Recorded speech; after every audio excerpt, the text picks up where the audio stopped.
పెళ్ళైనా పండగైనా వేడుక ఏదైనా పట్టుచీరల ప్రత్యేక వేదిక వారాహి సిల్క్స్. భారత్ గురించి ఇరాన్ ఏమనుకుంటుంది? ఇష్టం వచ్చినట్లు చేసి మాది 5,000 నాటి బంధం, 500 ఏళ్ల నాటి బంధం అంటే సరిపోతుందా? ఇరాన్ చేస్తున్న పనులు భారత్కి పిచ్చో కోపం తెప్పించేలా ఉన్నాయి.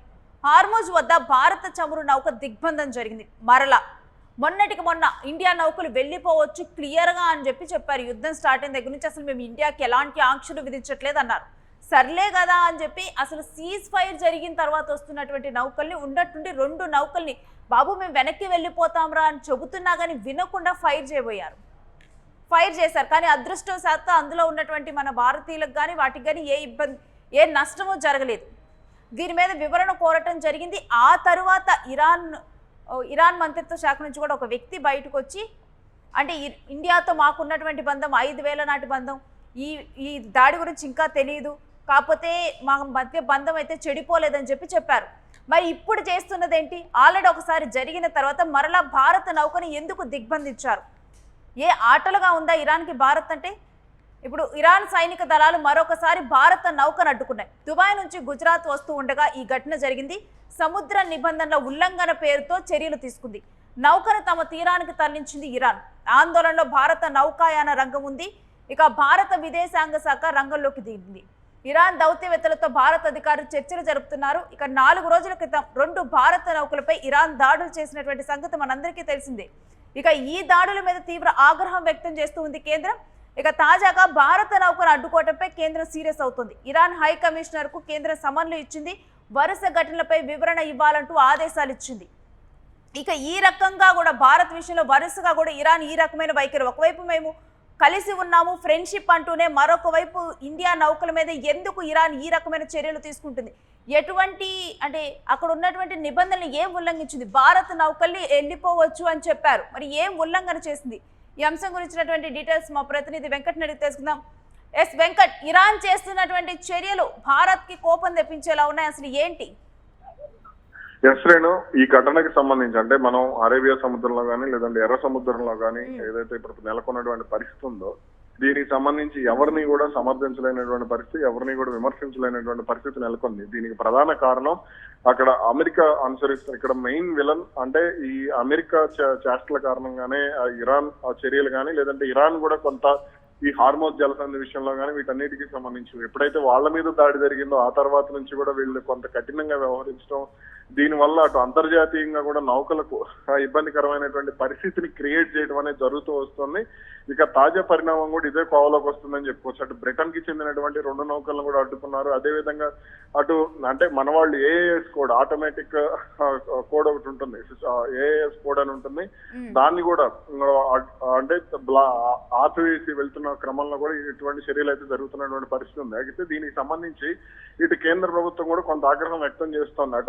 అయితే ఇటు ఇరాన్ మీద ఆగ్రహం వ్యక్తం చేయడం కంటే కూడా అటు అమెరికా మీద అమెరికాతో చర్చలు జరిపి ఏదైతే నౌకాయన దిగ్బంధనం బ్లాకేడ్ ఏదైతే ఉందో దాన్ని తొలగించాలి అని చెప్పేసి కోరటం ఉత్తమం అనేటువంటి అభిప్రాయాలు అయితే ఎక్కువగా వినపడుతున్నాయి. కానీ ఎక్కడ కూడా భారత్ కూడా అంటే అమెరికా విషయంలో కొంత సానుకూలమైనటువంటి వైఖరి ప్రదర్శించడం, ఇరాన్ విషయంలో దూకుడుగా వెళ్ళడం కంటే కూడా ముందు అమెరికాతో కూడా చర్చలు జరిపి ఇక్కడ భారత నౌకలకు ఎటువంటి ఇబ్బంది లేకుండా మీరు కూడా సహకరించాలి అనేది కోరితే బాగుండేదేమో అనేది నా అభిప్రాయం.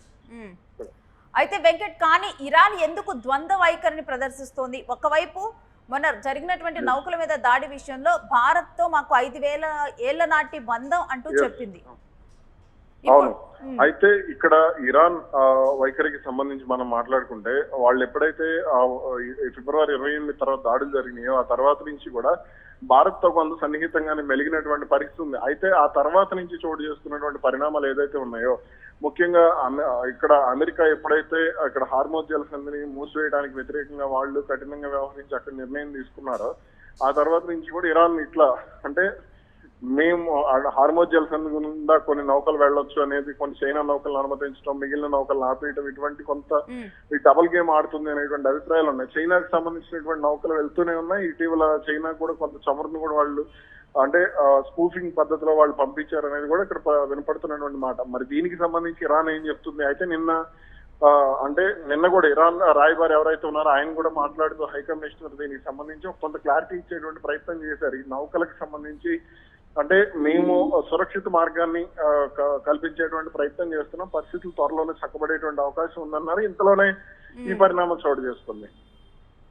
ఎస్, అంటే ఈ అన్ని పరిణామాలు మరి చక్కదిద్దే అవకాశం ఉందా? భారత విదేశాంగ శాఖ అంటే మామూలుగా అక్కడ ఆ నౌకల్లో చిక్కుకుపోయినటువంటి వారు చూసినా కానీ వారు అంటున్నది కూడా సోషల్ మీడియా మాధ్యమాల్లో పోస్టులు పెడుతూ ఉన్నారు, భారత విదేశాంగ శాఖ ఈ విషయంలో సరిగ్గా పట్టించుకోవటం లేదు, ముందస్తుగానే ఇంకొంచెం మెరుగ్గా ఈ విషయంలో మేల్కోవాలి అంటూ చెప్తున్నారు.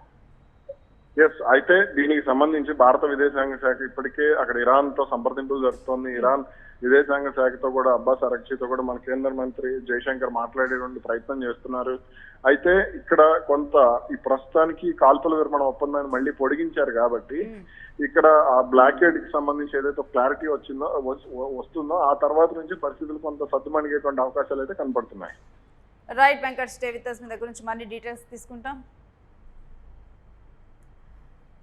ఇక ఇరాన్ చేస్తున్నటువంటి చర్యలు ఒక అంతుపట్టని చర్యలుగా మనం చూస్తూ ఉన్నాము. దీని మీద భారత విదేశాంగ శాఖ ఇటు చర్చలు జరుపుతోంది ఇరాన్తో. మరి ఎందుకు ఇరాన్ ఈ రకంగా ప్రవర్తిస్తుంది? మనం ఇటు అమెరికాకి సపోర్ట్ చేయటం లేదే, మరి అలాంటప్పుడు భారత్ నౌకల మీద ఎందుకు అక్కసు వెళ్ళగక్కుతోంది? ఇప్పుడు ఇదే అంశం తీవ్ర చర్చనీయాంశంగా మారుతుంది. ఎందుకంటే ఇప్పటికే కూడా మనం చూస్తూ ఉన్నాం పెట్రోల్, డీజిల్, గ్యాస్ కష్టాలు భారత్లో కనిపిస్తూ ఉన్నాయి. ఇక గ్యాస్ కష్టాలు అయితే కళ్ళకు కడుతూ ఉన్నాయి. మరి ఈ క్రమంలో ఇలాంటి చర్యలు కనుక జరిగితే ఇక పెట్రోల్, డీజిల్ కష్టాలు కూడా మనకైతే తప్పే పరిస్థితి ఉండదు. మరి దీని మీద భారత విదేశాంగ శాఖ తొందరగా కూడా ఇరాన్తో అదేవిధంగా ఇటు అమెరికాతో మాట్లాడి మన నౌకలకి ఎటువంటి ఇబ్బంది లేకుండా చేస్తే తప్పితే, ఎందుకంటే శాంతి చర్చలు ఇప్పట్లో అవి జరిగేలా అనిపించడం లేదు. సీజ్ ఫైర్ పొడిగించారు కానీ అది సీజ్ ఫైర్కి అంత సీన్ లేదమ్మా అన్నట్లు అమెరికా, ఇరాన్ ఇద్దరూ కూడా మాట్లాడుకుంటున్నట్లే తెలుస్తుంది. ఎందుకంటే అమెరికా సీజ్ ఫైర్ చేసింది తన ఇష్టం వచ్చినప్పుడు అకస్మాత్తుగా దాడులు చేయడానికి అంటూ ఇరాన్ చెబుతూనే ఉంది. ఇక ఇటు ఇరాన్ కూడా తగ్గకుండా నౌకల మీద వీటి మీద కూడా దాడులు చేస్తూనే ఉంది. ఇక దీంతో కూడా అక్కడ హార్ముజ్ జలసంధిలో ఒక ఘర్షణ వాతావరణమే మనకి కనిపిస్తుంది. ఇలాంటి సమయంలో భారత నౌకల్ని చాలా సేఫ్గా ఉంచడం ఇంపార్టెంట్, అదేవిధంగా సేఫ్గా భారత తీరాలకు చేరటం కూడా అంతే ఇంపార్టెంట్ మనకి ప్రస్తుత పరిస్థితుల్లో.